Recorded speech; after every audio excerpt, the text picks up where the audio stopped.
કાઈ દીધે કોણ ના જોઈ દે શીખવાનું આપણે જો કપડા ધોતા શીખવાનું ઠામડા ઉતરતા શીખવાનું બરાબર અંજવારી કાઢતા શીખવાનું શીખવાનું નહીં શીખવાનું હા અને હું કીધું મેં હું કાઈ કહું ને એ ઘરના કોઈ કાઈ કહેવાનું નથી સમજી હું કીધું કાઈ પણ વાત કરી છે ને તો હું કીધું રોબા હું કીધું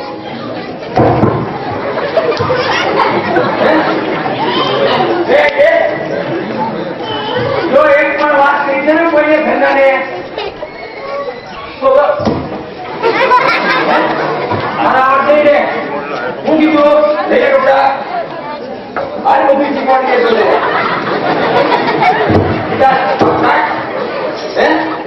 દાંત નહીં કાઢવાના હું હાથ બોલતા સ્વામી સંભાળ મને સોંપી શું સ્વામી આપી શકી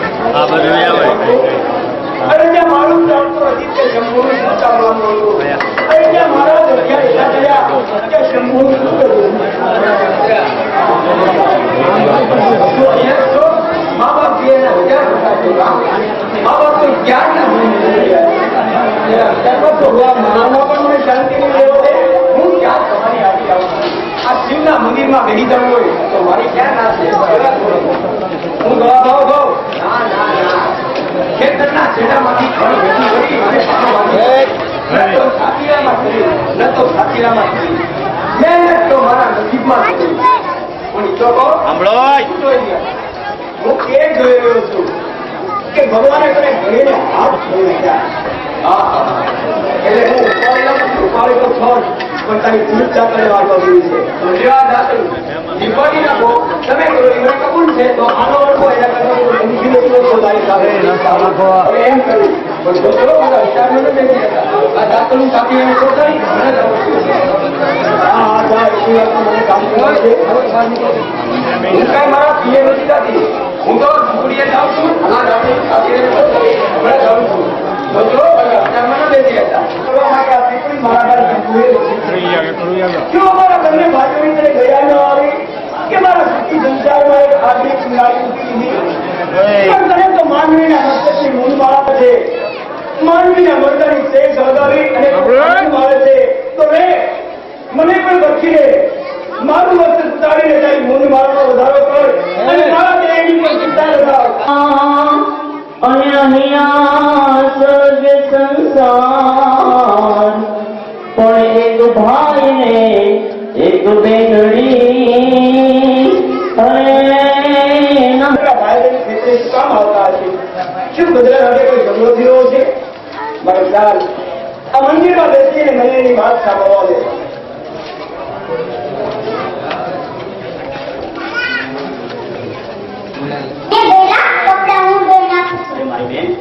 કપડા ધોય તું બેસ હું હમણાં કપડા ધોઈ નાખું ના ના જમ્બુ ભાઈ તો તારી સાથે વાત પણ નહીં કરું પણ એ બેટા ભાભીએ તો કપડા ધોવાનું પણ કીધું છે કોઈ કામ થતું હશે તો ભાભી દસતું છે અને એ ક્યાં ભાભી જોવા આવવાની છે એટલે તારાથી ભૂલા ધોવાય પણ ખરા હા છે બાપા હવે ભાભીજી છુટકારો પડે તો મારે ને કુટુંબને કેટલું દુઃખી થવું પડે કોણ બેન મને તો એમ થાય છે કે જ્યાં સુધી માતા પિતા પાછા યાત્રાએથી પાછા ન ફરે ત્યાં સુધી આપણે ઘરે જ ન જવું તો આપણે રહીશું ક્યાં આપણું ખેતર છે અને ઝૂંપડી પણ બાંધેલી છે ક્યાં પણ ભાભી તો આવશે જ ને હા મારી બેન હું મોટો છું છતાં ન સમજી શક્યો પણ આપણે આ મકાનમાં ઝૂંપડી બાંધીને રહીએ તો વાંધો શું છે તો પછી આપણે ખાઈશું આ 16 વર્ષનો તારો ભાઈ જીવે છે હું મહેનત મજૂરી કરીને તારા માટે જમવાનું લાવીશ તને ભૂખી નહીં રાખું મારી બેન અને મોટા ભાઈ પણ આપણા છે અને ખેતરનું ધ્યાન પણ રહેશે અને ભાભીના કપડા પણ બસાશે પણ હવે આ બધા તો જોઈ નાખીએ કોઈ જરૂર નથી મારી બેન મોટા ભાઈ આવશે એટલે આપણે આપી દઈશું એક ઘેર લઈ જઈશું